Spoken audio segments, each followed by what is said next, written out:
Confident group chairman doctor Roy CJ ആത്മഹത്യ ചെയ്യാൻ നേരത്തെ തീരുമാനിച്ചിരുന്നതായി സൂചന. ഡോക്ടർ റോയ് CJ ഡയറിയിൽ നിർണായക സാമ്പത്തിക ഇടപാടുകളുടെ വിവരങ്ങൾ കണ്ടെത്തിയതായും സൂചനയുണ്ട്. എത്ര മണിക്കാണ് റോയ് ചേംബറിലേക്ക് എത്തിയത് എന്നതടക്കമുള്ള കാര്യങ്ങളിൽ ആശയക്കുഴപ്പമുണ്ട്. വ്യക്തത വരുത്താൻ കോൺഫിഡന്റ് ഗ്രൂപ്പ് MD അടക്കമുള്ളവരെ SIT ചോദ്യം ചെയ്യും. CJ റോയിയുടെ മരണത്തിൽ ജുഡീഷ്യൽ അന്വേഷണം ആവശ്യപ്പെട്ട് മുഖ്യമന്ത്രി പിണറായി വിജയൻ കേന്ദ്ര ധനമന്ത്രി നിർമ്മല സീതാരാമന് കത്തയച്ചു. ഇൻകം ടാക്സ് പരിശോധനയിൽ പ്രോട്ടോകോൾ പാലിച്ചിരുന്നില്ലെന്നും മുഖ്യമന്ത്രി കത്തിൽ ചൂണ്ടിക്കാട്ടി. വിഷയത്തിൽ അടിയന്തര പ്രമേയത്തിന് ഹൈബി ഈഡൻ MP ലോക്സഭയിൽ നോട്ടീസ് നൽകി. വിവരങ്ങളുമായി ബംഗളൂരുവിൽ നിന്ന് മനേഷ് മൂർത്തിയും ശ്രീനാഥ് ചന്ദ്രനും ചേരുന്നു. ആദ്യം മനേഷ് മൂർത്തിയിലേക്ക്. മനേഷ് മൂർത്തി, ഡോക്ടർ റോയ് CJയുടെ ഡയറി കുറിപ്പുകൾ, അതിലെ വിവരങ്ങൾ ഇപ്പോൾ പുറത്തു വരുന്നുണ്ട്. എന്തൊക്കെയാണ് ആ ഡയറിയിൽ പറഞ്ഞിരിക്കുന്നത്?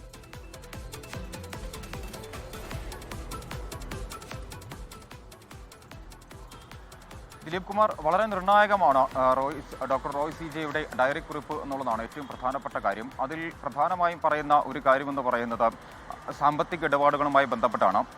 അതായത് ഇതുവരെ നടത്തിയിട്ടുള്ള സാമ്പത്തിക ഇടപാടുകളും അതുപോലെ തന്നെ ചില മറ്റ് ഇടപാടുകളും കാര്യങ്ങളും എല്ലാം തന്നെ അതിൽ കൃത്യമായി പറയുന്നുണ്ടെന്നാണ് നമുക്ക് ലഭിക്കുന്ന വിവരങ്ങൾ. മറ്റൊന്ന്, വിദേശത്തുണ്ടായിരുന്ന ചില വ്യവസായങ്ങളിൽ, ചില ബിസിനസ്സുകളിൽ ചില പ്രശ്നങ്ങൾ, പ്രതിസന്ധികൾ നേരിട്ടിട്ടുണ്ട് എന്ന കാര്യം ആ ഡയറി കുറിപ്പിലുണ്ട് എന്ന് പറയുന്നു. മാത്രമല്ല, എങ്ങനെയാണ് കോൺഫിഡന്റ് ഗ്രൂപ്പ് ഇവിടെ എത്തിയത്, അതായത് എന്താണ് തൻ്റെ സക്സസ് മന്ത്ര, അത് കൃത്യമായി തന്നെ അദ്ദേഹം അതിൽ രേഖപ്പെടുത്തിയിട്ടുണ്ട് എന്നുള്ളതാണ്. കോൺഫിഡന്റ് ഗ്രൂപ്പിനെ ഇനി ആര് നയിക്കണം എന്ന കാര്യത്തിലും ഒരു വ്യക്തത ആ ഡയറി കുറിപ്പിലുണ്ട് എന്നാണ് ലഭിക്കുന്ന സൂചനകൾ. മാത്രമല്ല, ഇതുവരെ കോൺഫിഡന്റ് ഗ്രൂപ്പിനൊപ്പം നിന്നിരുന്ന ആളുകൾ, നിക്ഷേപകർ ഉൾപ്പെടെ, ജീവനക്കാർ ഉൾപ്പെടെ വർഷങ്ങളായി കോൺഫിഡന്റ് ഗ്രൂപ്പിൻ്റെ ഒപ്പമുണ്ടായിരുന്ന ആളുകളെ ഒപ്പം തന്നെ നിർത്തണം, അവരെ ആരെയും പുറം തള്ളരുത് എന്ന ഒരു കാര്യം കൂടി ആ ഒരു കുറിപ്പിലുണ്ട് എന്നാണ് നമുക്ക് മനസ്സിലാക്കാൻ സാധിക്കുന്നത്. എന്തായാലും SIT പിടിച്ചെടുത്ത ഡയറി, ആ ഡയറിയിലുള്ള വിവരങ്ങളാണ്, വളരെ നിർണായകമായ വിവരങ്ങളാണ് ഇപ്പോൾ പുറത്തു വരുന്നത്. ഏകദേശം 9 പേജോളമുണ്ട് ആ ഡയറി കുറിപ്പ് എന്നുള്ളതാണ് നമുക്ക് മനസ്സിലാക്കാൻ സാധിക്കുന്നത്. എന്തായാലും അതിലാണ് വളരെ നിർണായകമായ വിവരങ്ങളുള്ളത്. അപ്പോൾ ഇനിയിപ്പോൾ ആ വിവരങ്ങൾ കൂടി കേന്ദ്രീകരിച്ചായിരിക്കും SITയുടെ ഒരു അന്വേഷണം എന്നുള്ളതാണ് നമുക്ക് മനസ്സിലാക്കാൻ സാധിക്കുന്നത്. ഇപ്പോൾ ഈ പറഞ്ഞ അർത്ഥത്തിൽ നേരത്തെ തന്നെ അത്തരത്തിലൊരു തീരുമാനം അദ്ദേഹം എടുത്തിരുന്നു എന്നുള്ളതാണ് ഈ ഡയറി കുറിപ്പിൽ നിന്നും നമുക്ക് മനസ്സിലാക്കാൻ സാധിക്കുന്നത്. കാരണം ജനുവരി 31-ാം തീയതി വെള്ളിയാഴ്ച അദ്ദേഹം ഇവിടെ എത്തുന്നു.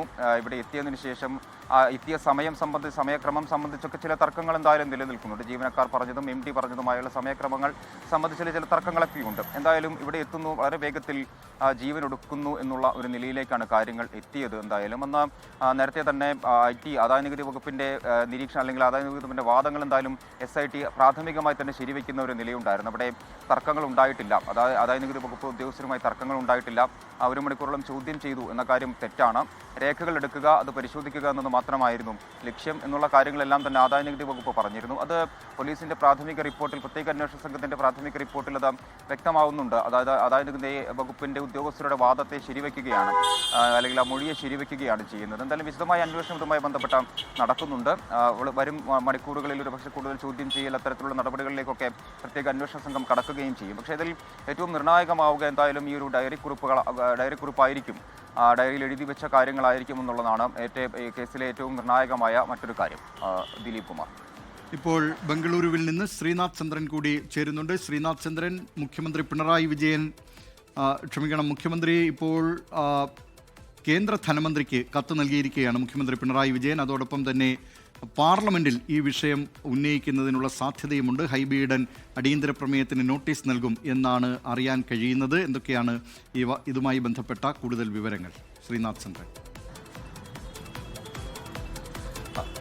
ദിലീപ് കുമാർ, ഞാനിപ്പോൾ ഉള്ളത് കോൺഫിഡന്റ് ഗ്രൂപ്പിന്റെ ബംഗളൂരുവിലെ ആസ്ഥാനത്തിന് മുന്നിലാണ്. ഇവിടെ ഒരുപക്ഷെ ഇന്നിപ്പോൾ SITയുടെ ഒരു പരിശോധന നടന്നേക്കും. നേരത്തെ ലോക്കൽ പോലീസും CIDയും അന്വേഷണം തുടങ്ങിയ ഘട്ടത്തിൽ അവർ ഇവിടെ പരിശോധന നടത്തി മടങ്ങിയതാണ്. പക്ഷേ ഈ ക്രൈം സീൻ റീക്രിയേറ്റ് ചെയ്യുന്നതടക്കമുള്ള കാര്യങ്ങൾ ഒരുപക്ഷെ ഇന്ന് ഈ കോൺഫിഡന്റ് ഗ്രൂപ്പിന്റെ ആസ്ഥാനത്ത് നടന്നേക്കും എന്നുള്ള വിവരങ്ങൾ കൂടി വരുന്നുണ്ട്. അതുകൂടി പ്രതീക്ഷിച്ചാണ് നമ്മൾ ഇവിടെ കാത്തു നിൽക്കുന്നത്. ഒപ്പം തന്നെ ഇതിനോടകം തന്നെ ആദായനികുതി വകുപ്പ് ഉദ്യോഗസ്ഥരുടെ എല്ലാം, അന്ന് ഇവിടെ ഉണ്ടായിരുന്ന എല്ലാ ഉദ്യോഗസ്ഥരുടെയും മൊഴി ഇതിനോടകം തന്നെ SIT ശേഖരിച്ചു കഴിഞ്ഞിട്ടുണ്ട്, രേഖപ്പെടുത്തി കഴിഞ്ഞിട്ടുണ്ട്.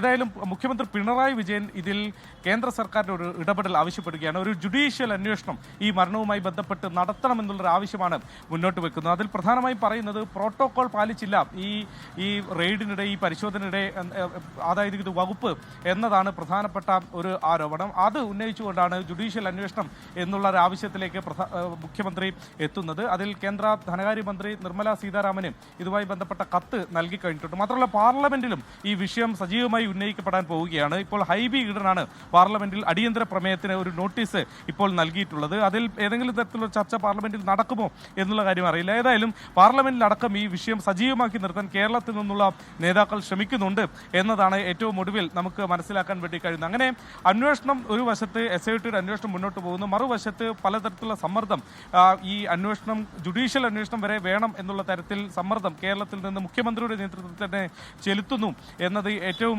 ശ്രദ്ധേയമായ കാര്യമാണ്. മാത്രമല്ല കർണാടകയിൽ ഇപ്പോൾ നടക്കുന്ന SITയുടെ അന്വേഷണവുമായി ബന്ധപ്പെട്ട് ഒരു രാഷ്ട്രീയ വിവാദം കൂടി കഴിഞ്ഞ ദിവസം ഉണ്ടാവുകയുണ്ടായി. അതായത് ഇവിടുത്തെ BJPയുടെ മുതിർന്ന നേതാവ് യെദ്യൂരപ്പ, മുൻ മുഖ്യമന്ത്രി കൂടിയ അദ്ദേഹം SIT അന്വേഷണം തിടുക്കപ്പെട്ട് SIT ഏൽപ്പിച്ചതിൽ ദുരൂഹതയുണ്ട് എന്ന തരത്തിലുള്ള ഒരു ആരോപണമാണ് കഴിഞ്ഞ ദിവസം ഉന്നയിച്ചത്. അതായത് മരണം നടന്ന് അന്ന് രാത്രി തന്നെ കമ്മീഷനും DGP കൂടിക്കാഴ്ച നടത്തി SIT രൂപീകരിക്കുകയും അതിന് കൈമാറാൻ വേണ്ടി തീരുമാനിക്കുകയും പിറ്റേന്ന് തന്നെ അത് കൈമാറുകയും ചെയ്ത ഒരു സാഹചര്യമുണ്ട്. അതിവേഗത്തിലുള്ള നടപടിയിൽ ദുരൂഹത ആരോപിക്കുകയാണ് യെദ്യൂരപ്പ. അദ്ദേഹം പറയുന്നത് SIT എന്നത് സ്പെഷ്യൽ ഇൻവെസ്റ്റിഗേഷൻ ടീം എന്നതല്ല, അതിനപ്പുറത്തേക്ക് സിദ്ധരാമയ്യ ഇൻവെസ്റ്റിഗേഷൻ ടീം എന്നതാണ്. അതുകൊണ്ട് എന്തോ ഒന്ന് മറയ്ക്കാൻ വേണ്ടിയാണ് SIT രൂപീകരിച്ചത് എന്ന തരത്തിലൊരു രാഷ്ട്രീയ ആരോപണം ഇപ്പോൾ യെദ്യൂരപ്പയുടെ ഭാഗത്തു നിന്ന് ഉണ്ടായിട്ടുണ്ട്. HK പാട്ടീൽ മുതിർന്ന കോൺഗ്രസ് നേതാവ് അതിനെ പ്രതിരോധിക്കുന്നുണ്ട്. അദ്ദേഹം പറയുന്നത് ആ തരത്തിൽ എന്തെങ്കിലും മറയ്ക്കാനല്ല, സത്യം പുറത്തു കൊണ്ടുവരാനാണ് ഈ നീക്കങ്ങളൊക്കെ തന്നെ നടത്തുന്നത്, പ്രത്യേക അന്വേഷണ സംഘത്തെ രൂപീകരിച്ചത്.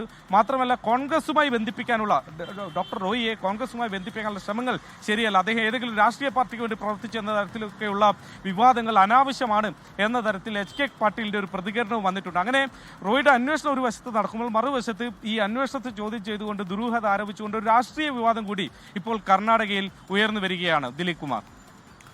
ഡോക്ടർ റോയ് CJ നേരത്തെ തന്നെ ആത്മഹത്യ ചെയ്യാൻ തീരുമാനിച്ചിരുന്നു എന്ന നിലയിൽ ഡയറി കുറിപ്പുകൾ പുറത്തുവരുന്നു. അതോടൊപ്പം തന്നെ ഈ ഡോക്ടർ റോയ് CJയുടെ മരണത്തിൽ അന്വേഷണം ആവശ്യപ്പെട്ട്, ജുഡീഷ്യൽ അന്വേഷണം ആവശ്യപ്പെട്ട് മുഖ്യമന്ത്രി പിണറായി വിജയൻ കേന്ദ്ര ധനമന്ത്രി നിർമ്മല സീതാരാമന് കത്തും നൽകി. വിവരങ്ങൾ നൽകിയത് ബംഗളൂരുവിൽ നിന്ന് മനേഷ് മൂർത്തിയും ശ്രീനാഥ് ചന്ദ്രനും.